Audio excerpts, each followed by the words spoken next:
네, 안녕하세요. 대관령바람입니다. 오늘은 유럽의 제약 강호인 이 스위스의 제약 양대 산맥 중 한 곳인 이 노바티스 컨퍼런스를 정리해 보도록 하겠습니다. 그런데 이 4분기 실적이 나오는 바람에 같이 한번 곁들여서 겸사겸사 한번 볼게요. 이 노바티스 또한 2023년 매출액 500억 달러가 넘는 회사로 이 꼽히는 만큼 이러한 규모의 회사들은 미드캡이나 바이오벤처급 등의 어떤 회사가 가지지 못하는 이 나름의 고충과 고민이 있습니다. 노바티스는 제가 주력 제품의 노와 이 새로운 클래스와의 조화로 이렇게 타이틀을 잡아봤는데 왜 그런지 한번 보도록 할게요.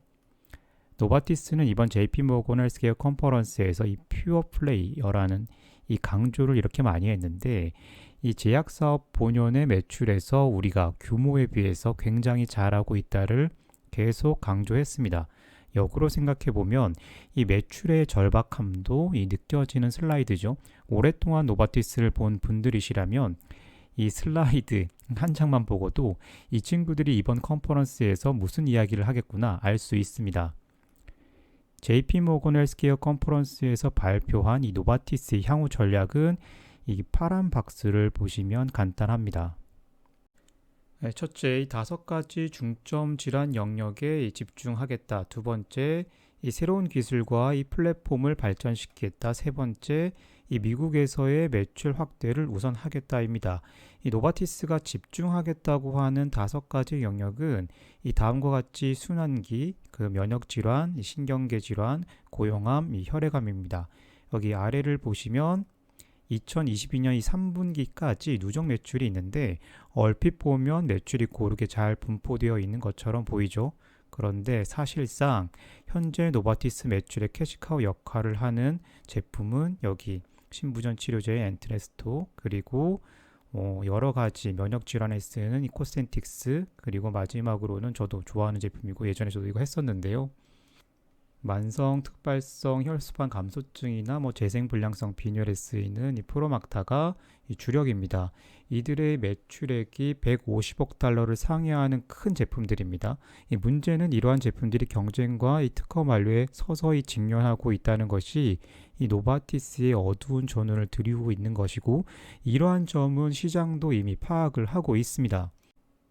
그렇기 때문에 이번 컨퍼런스에서 노바티스는 지속적으로 이 새로운 모달리티와 파이프라인을 강조했습니다. 현재 노바티스의 전체 매출에서 전통적인 소분자 의약품이 차지하는 매출 비중이 2020년에는 보시는 것처럼 이 73%에 달하는데 노바티스는 이러한 매출 구조를 2030년에는 바이올로직과 유전자 세포 치료제 등과 같은 이 새로운 클래스로 소분자 의약품의 매출 비중을 절반 이하로 이렇게 낮추겠다는 겁니다. 즉 우리가 지속적으로 이 매출 구조 자체를 개편하기 위해서 안간힘을 쓰고 있다는 것을 계속 강조했습니다. 그러한 와중에 그럼 2023년부터 2025년 나아가서는 2030년까지 어떤 제품을 가지고 세일즈를 드라이브 할 것이냐 했을 때 노바티스가 제시한 제품은 여기 보시는 이렇게 9가지 제품입니다. 그러면 노바티스 투자에 관심이 있는 투자자나 이미 주식을 보유한 주주라면 간단합니다. 이 9가지 제품의 매출 추이와 경쟁을 이 머릿속에 그려낼 수 있으면 됩니다. 그런데 이게 참 지금 악으로 하는 거밖에 없어요, 지금. 근데 개 힘들어요, 진짜. 네, 쉽지 않죠. 그래도 계속 해야 되겠죠. 그래도 노바티스는 이 시장이 의심쩍어 하니까 계속해서 본인들의 우수성을 강조하는 슬라이드를 들이밀었는데요. 예를 들면 우리가 다른 회사들과 비교했을 때 여기 보시는 것처럼 1999년부터 2021년까지 경쟁사들보다 월등히 뛰어난 신약 허가 건수를 가지고 있다. 이런 내용을 여러 차례 어필합니다. 제가 일전에 노바티스는 제약업계의 만물상 같은 그런 존재다라고 말씀을 드렸는데 그 맥락과 닿죠. 다만 저는 투자자니까 이런 이야기를 한번 노바티스에 해봐야 되겠죠. 그게 돈이 됩니까? 네, 물론 신약 개발을 굉장히 많이 한 것은 축하할 일이고 좋은 일이지만 그러한 신약 개발이 시장에서 이 유의미한 매출을 올리지 못하고 사장이 된다면 그 의미는 많이 퇴색하겠죠. 그러면 노바티스는 왜 이렇게 이 자신들의 미래를 강조해야 할까? 실적에 답이 있을 테니까 이 한번 보도록 하겠습니다. 이 노바티스의 주력 제품들의 2022년 전체 실적을 보면 이 매출액이 보시면 고르게 분포되어 있다고 느낄 수 있습니다. 그런데 저 매출을 다 합한다고 해도 전체 2022년 매출 규모에 비해서는 이 많이 부족한 것을 알 수 있습니다. 일단 이 4분기 실적부터 한번 보죠. 노바티스는 2022년 4분기 보시는 것처럼 이 127억 달러의 매출로 전년 동기 대비로 해서는 마이너스 4% 역성장했습니다. 2021년 코로나 한복판이었기 때문에 2022년 4분기 역성장은 이 구조적인 문제로 봐야 합니다. 빨간 신호등이 켜졌다는 거죠. 2022년 전체 실적을 보더라도 노바티스는 505억 달러 매출로 전년 516억 달러 매출 대비해서 이 마이너스 2% 역성장을 했습니다. 노바티스는 미국 매출이 경쟁 규모의 기업들보다 낮음에도 역성장을 했기 때문에 환율 효과를 들이밀기도 쉽지만은 않습니다. 분명히 안 좋은 건 안 좋은 겁니다.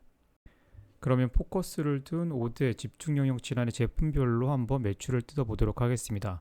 우선 순환기 파트에서 가장 중요한 제품은 이 신부전 치료제인 이 엔트레스토입니다. 성장률이 전년 대비 31%, 그리고 2022년 매출이 46억 4,400만 달러로 매출 규모도 크고 성장률도 좋죠.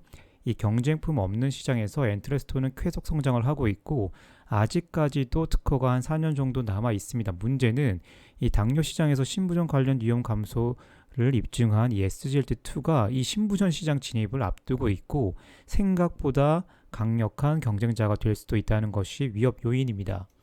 또한 야심차게 출시한 이 siRNA 치료제인 이 렉비오의 경우 처방약이 아니라 병원에서 주사를 맞아야 하는 정맥 용제이기 때문에 여전히 매출까지는 시간이 조금 더 필요하고 이 매출 부스팅이 지속되리라는 점은 분명하지만 이 메디케어 파트 B에서 이 활성화되려면 앞으로도 시간이 더 필요할 것 같습니다. 이 이뮤놀로지를 보면 아마도 제 영상을 보신 분들이라면 이 이뮤놀로지는 꽤 많이 들어보셨을 거예요. 그만큼 현재 이쪽 시장은 쟁쟁한 기업들이 모두 참여해서 각종 클래스를 가지고 치열하게 경쟁을 하고 있는 상황입니다. 시장 확대는 분명하지만 이 레드오션 시장이라는 거죠. 이 코센틱스를 보면 드디어 이 성장 정체의 기미를 보이고 있습니다. 2023년 1분기, 2분기 실적에 만약 세일즈가 꺾이기 시작하면 이 분명히 시장에 좋지 않은 시그널을 주게 될 겁니다. 일라리스의 경우에는 매출 규모는 10억 달러대이지만 역시나 이 희귀질환 치료제의 한계로 이 매출이 급격하게 확대되기에는 조금 무리가 있습니다. 신경계를 보면 다발성 경화증에 쓰는 이 길레니아는 경쟁품의 출시로 매출이 지속적으로 눈에 띄게 감소하고 있지만 다행히도 후속약제인 캐심프타의 출시로 캐심프타가 빠르게 매출을 늘리고 있기 때문에 다행인 상황이지만 이 로시의 오크레부스를 넘어설 수 있을지는 미지수입니다. 역설적으로 로시의 오크레부스도 6개월에 한 번 정맥 주사제임에도 불구하고 큰 세일즈를 내고 있으니까 아직까지 순환기에서는 조금 어색하지만 정맥 주사제인 흔하지 않은 렉비오도 이 참고가 됩니다. 고용암의 경우 브라프 변이에 쓰는 이 맥타프가 17억 달러 정도의 매출로 견조하지만 역시나 흑색종에는 옵션이 많기 때문에 이 브라프 매출만으로는 멀티밀리언의 한계가 있습니다. 유방암 치료제인 키스칼리의 경우 2022년 말 이 NCCN 가이드라인에서 이 카테고리 1으로 업데이트가 되었기 때문에 반전 스토리를 기대할 수 있습니다. 또 방사성 의약품인 여기 이 플루빅토의 경우 2022년에 굉장히 퀄리티 스타트를 끊었기 때문에 노바티스는 고용암에서도 기대되는 부분이 분명히 있습니다. 이 반면 혈액암에서는 쉽지 않아 보이는데 제가 좋아하는 이 프로막타의 매출이 이제 거의 맥스 값에 도달하고 있는 것으로 보이고 성장을 한다고 하더라도 더 이상의 폭발적인 성장은 힘들어 보입니다. 다른 혈액암 약제들도 서서히 경쟁품의 등장 등으로 이 매출 하락을 예고하고 있는 상황이고 1세대 카티의 대표주자인 이 킴리아의 경우에는 킴리아 자체가 가지고 있는 이 근본적인 한계로 인해서 이 멀티밀리언은 조금 힘들 것으로 전망을 합니다. 그 와중에 정말 문제인 것은 그동안 노바티스를 이끌었던 이 역전의 용사들인데요.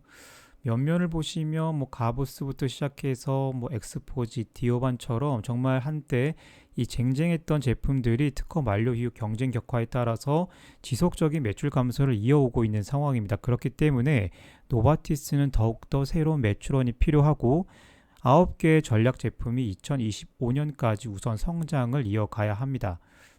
그럼 노바티스의 현재 투자 포인트는 없을까? 한번 생각을 해보면 분명히 존재는 합니다. 첫 번째는 역시나 노바티스는 이 만물상답게 남들이 가지고 있지 못한 제품을 가지고 있습니다.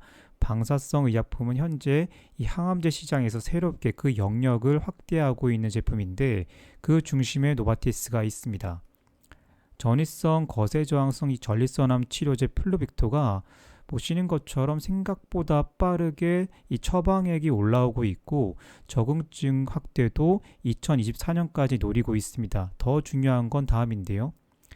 이 방사성 의약품은 동위원소를 붙이는 것이기 때문에 그 특성상 이 동위원소의 짧은 반감기로 인해서 이 생산과 유통, 투약까지 짧은 시간 안에 이루어져야 합니다. 그러한 점에서 노바티스는 직접 생산 시설을 늘려가면서 이 방사성 의약품 영역에서 확실하게 생산과 유통 그리고 제조에 대한 노하우를 축적하고 있다고 볼 수 있고요.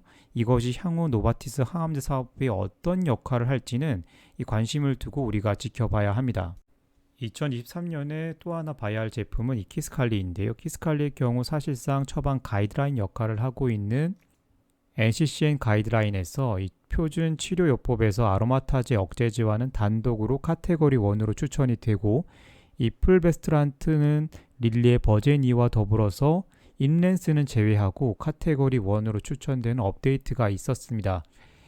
이 인랜스와 버제니오가 2022년 3분기까지 둘이 합쳐서 50억 달러가 넘는 매출고를 올렸음을 보면은 2022년 이 12억 달러 매출 규모인 키스칼리가 이 CDK 시장에서 반전의 기회를 가질 수 있게 됐고 2023년에는 적어도 20억 달러 이상의 매출도 한번 노려볼 수 있겠습니다. 물론 노바티스는 고민도 가지고 있죠. 글로벌 어휘권 회사임에도 불구하고 이 미국에서의 매출은 10위권에 랭크되어 있기 때문에 이 미국 내 매출을 끌어올리는 데 사활을 걸어야 할 것이고 단기간으로는 M&A, 장기적으로는 미국 내에서 돈이 되는 제품 매출을 이 확대해야 하는 미션을 가지고 있습니다. 네, 이제 다 했네요. 네, 그렇기 때문에 역시나 이 최고 경영자는 요새 이렇게 수염도 이렇게 기르면서 언론 인터뷰를 보면 고민이 많은 얼굴입니다. 이 전 세계 수만 명의 노바티스 식구들이 있기 때문에 결정 하나하나가 굉장히 중요할 겁니다. 네, 2023년 노바티스가 어떤 스토리를 쓸지 저도 궁금하고요. 그 안에서 투자 기회도 잘 살리시면 좋겠습니다. 주가는 뭐 이미 제가 80달러면 이렇게 괜찮은 가격 같다고 말씀을 드렸었죠. 지금 가격은 이 포워드 이익의 27배에서 28배 정도 거래가 되기 때문에 저는 굳이 지금 가격에는 매수하지는 않을 것 같습니다. 다 말씀드린 것 같고요. 그럼 또 다음 영상에서 인사드리도록 할게요. 시장에서 항상 장수하세요.